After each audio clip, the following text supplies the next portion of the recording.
I am part of MICA, which is the Meta Institute of Computational Astronomy. Some people pronounce it MICA. Some people pronounce it MICA because it's institute. But at any rate, it's MICA, and you can see the website there, www.micavw.org. What we are is, at some level, an astronomy department in Second Life. At our core, we have a group of professional astronomers who are trying to figure out the best way to use the metaverse as a way of, enhancing our profession, as it were. So we have professional seminars that are on Friday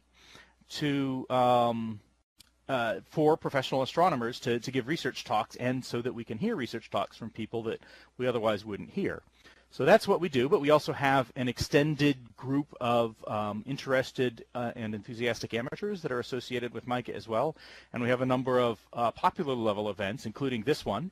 And on most Wednesdays, actually not this coming Wednesday, but almost every other Wednesday, we have the Ask an Astronomer event. So go to our website to learn more about MICA.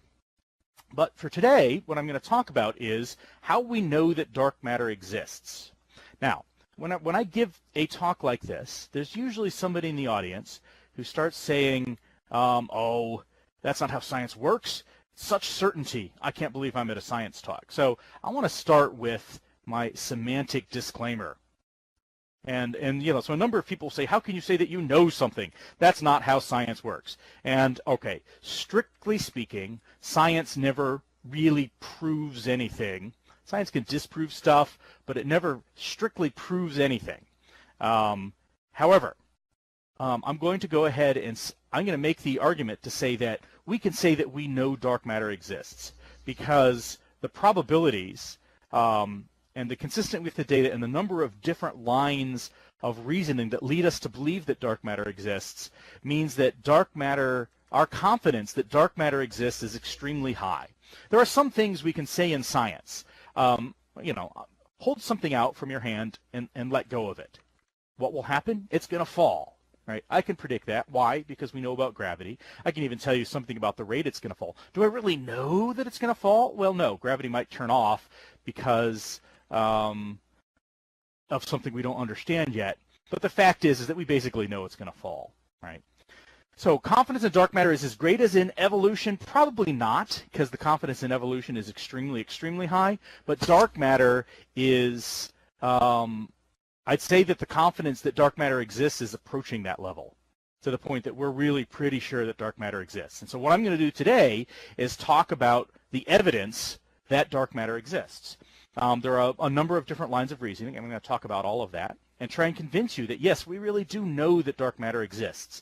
A lot of people who aren't terribly familiar with it will look at it and say, gee, it looks like you guys have invented another ad hoc thing to try and prop up a failing cosmology theory. And it's not really that at all.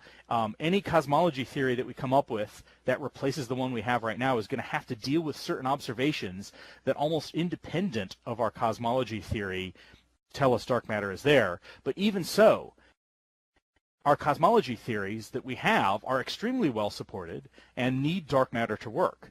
It's similar to Newtonian gravity, which we know is not strictly right. As if you were here last week, you heard me say that Newtonian gravity can't predict the orbit of Mercury perfectly right, but we still use it because it's right everywhere else, and the thing that replaced it has to give the same answers as it does everywhere else. So we don't even really say that Newtonian gravity is wrong. We just say it's incomplete. So dark matter really does exist. And here's why we think it exists. Well, first, what is the universe made of? The universe is, at its broadest level, and I've left out several less than 1% contributors like light. That's actually part of the universe. And neutrinos, that's part of the universe. So there's some things that I've left out, but everything that is more than 1% of the universe, it's about somewhere between 2/3 and 3/4 dark energy, about 1/4 dark matter, and about 5% normal matter. And when I say normal matter, I mean that's what we normally think of when we think of matter. It's stuff that's made up of protons and neutrons and electrons. That's what normal matter is. So everything on the periodic table is normal matter. All stars and all the gas between the stars are normal matter because they are made up of protons, neutrons, and electrons. The technical term is baryonic matter. Strictly speaking, baryonic means more than just protons and neutrons and electrons. You can also have pions and J psi particles and all kinds of stuff, but the only ones that are stable are protons, neutrons, and electrons. In fact, even the neutron is not stable unless it's inside an atom. So when we talk about baryonic matter, basically we are talking about protons, neutrons, and electrons. So I've left out all forms of energy except dark energy. All the other kinds of energy are less than 1%. Well, except that mass is a form of energy by E equals mc squared. So if you add up the energy density of the universe, dark energy is 3/4, dark matter, its mass is 1/4, normal matter, its mass is about 5%. Forms of energy that are not mass include like radiation, photons, the cosmic microwave background. That's a form of energy that's not mass. That's less than 1% of the energy density of the universe. So yes, I've left it out, but that's because it's only a small contributor. And how did we get the percent of dark energy?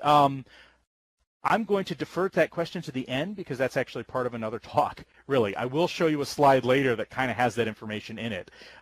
If you're still unsatisfied about that, please ask that again at the end. So these are the results of a number of different cosmology studies. That tells us what the universe is made of. Now, it's easy to get confused because dark matter and dark energy sound like maybe they're the same thing, especially if I've just said that matter is a form of energy by E equals mc squared.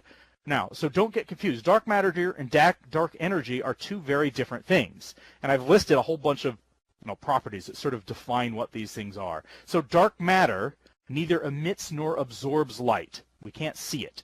You can see something that absorbs light because if you put it in front of a light source, it blocks out that light source. Dark matter doesn't do that. Dark matter has been detected by the effects of its gravity. Dark matter is what holds galaxies and galaxy clusters together. It turns out without dark matter, most galaxies and galaxy clusters would fly apart. It doesn't interact with light, so you could say that it transmits light because light just goes right through it. Dark matter makes up something like 90% of the mass of our galaxy. Most of the rest of the mass of our galaxy is made up by stars. About 1 to 2% of the mass of our galaxy is in gas and dust.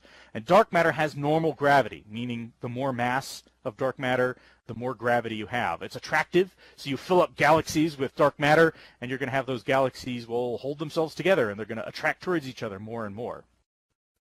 And we don't know enough to determine whether you convert dark energy to dark matter or back. Probably not, but we don't know what dark energy at all is, so it's impossible really to say that. So dark energy, well, the reason we say dark is the same reason. It neither emits nor absorbs light, so we can't see it. So that's basically the only property shared between dark matter and dark energy, that they both neither emit nor absorb light, so we can't see it. Dark energy was detected not by the effect of, well, it was detected by the effect of its gravity, but whereas dark matter was detected by the effect of its gravity on galaxies and galaxy clusters, then dark energy was detected by its effect on the universe's expansion. So dark matter does not conduct electricity. Plasma is normal matter. Plasma is made up of protons and electrons and atomic nuclei and electrons, really, where the electrons have been stripped off. That's what makes a plasma, and it's all souping around with some photons in there. So that's all normal matter, and we see a lot of plasma. I'll actually show you, I'll show you a picture of where some plasma is later. So plasma is all over the place, but it's normal matter, and it's part of that 5%. Couldn't physics just be different in different places of the universe? And ether, yeah. So I'm going to talk about, I'll mention the ether a little bit later. It's not the same as ether theories. Physics different in different places in the universe? It could be, but we've observed to great distances and we can see atomic transitions that work the same as they do here. So at least within the last 10 or 13 billion years, 13.7 being the age of the universe, most of the age of the universe, we have high confidence that physics works the same way here as it does all that time back. And if we come to understand dark energy, we might have a handle on manipulating gravity. Maybe. I mean, we know how to manipulate gravity right now, and that's to move mass around. Would it be nice to manipulate gravity without doing that, so you could have, like, science fiction artificial gravity? Yeah, that'd be awesome. But right now, that's firmly in the category of science fiction. What we know about dark energy is it's probably almost certainly to manipulate, or certainly impossible to manipulate. Now, so again, back to dark energy and its difference from dark matter. Dark energy is driving the expansion of the universe to accelerate. It permeates the entire universe, and it has a negative gravitational effect. So, and this is the key difference right here. between dark matter and dark energy. Dark matter has normal gravity. Dark energy has a negative gravitational effect. So dark energy is making the expansion of the universe speed up. Dark matter, because it has normal gravity, would tend to make the expansion of the universe slow down because all the galaxies are pulled back towards each other. So dark matter is different from dark energy. And that's all I'm really going to say about dark energy today, because this talk is about dark matter. But just realize that dark energy is something different. Now, one other caveat, and I learned this teaching introductory astronomy, is that it's very easy for people to mistake matter that is dark for dark matter. So if you look out in the sky, or you look at pictures of, Sandpiper is exactly right. If you look at pictures of the galaxy, you will see these bits that are dark. Why are they dark? Well, like here, the Horsehead Nebula, famous nebula. What it really is a big cloud of molecular gas mixed with dust, and it's very dirty. It's dirty in that the dust-to-gas ratio is pretty high, so such that if the room you're sitting in, for most rooms, if it had the same ratio of dust to gas, you wouldn't be able to see the opposite side of the room. So it's very dirty. It's very low density because it's interstellar gas, which is always low density. It's higher density than most of it, but it's also many light years wide. It's dust. It absorbs light. It looks dark because we can't see through it, but it's not dark matter because we can still see it. We see it because it's absorbing the light behind it. You see this nice, beautiful pink light behind it, which is actually glowing hydrogen. And then there's the Horsehead Nebula in front of it absorbing it. But what's more, we can see it in the infrared. So this is a really neat picture. There's a lot on it, so I'm going to try and call out a few things to you. Look at this little strip right here. This strip is, if you go and you take an all-sky picture, and then you just cut out the strip that's along the plane of our galaxy, this is what you see. So here's the bulge at the center of our galaxy, and then you can see that there's all these dark lanes in the galaxy. And now if you get out under a really dark sky, you can see these dark lanes. You have to bring under a dark sky so you can see the Milky Way, but you can really see these dark lanes, gaps in the stars, as it were.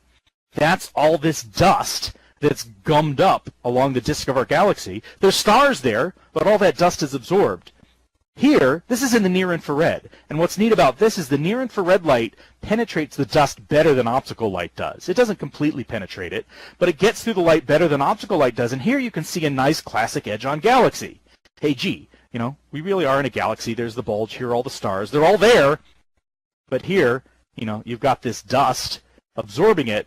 But if you go out further into the infrared, like say to here, the dust itself is actually starting to glow.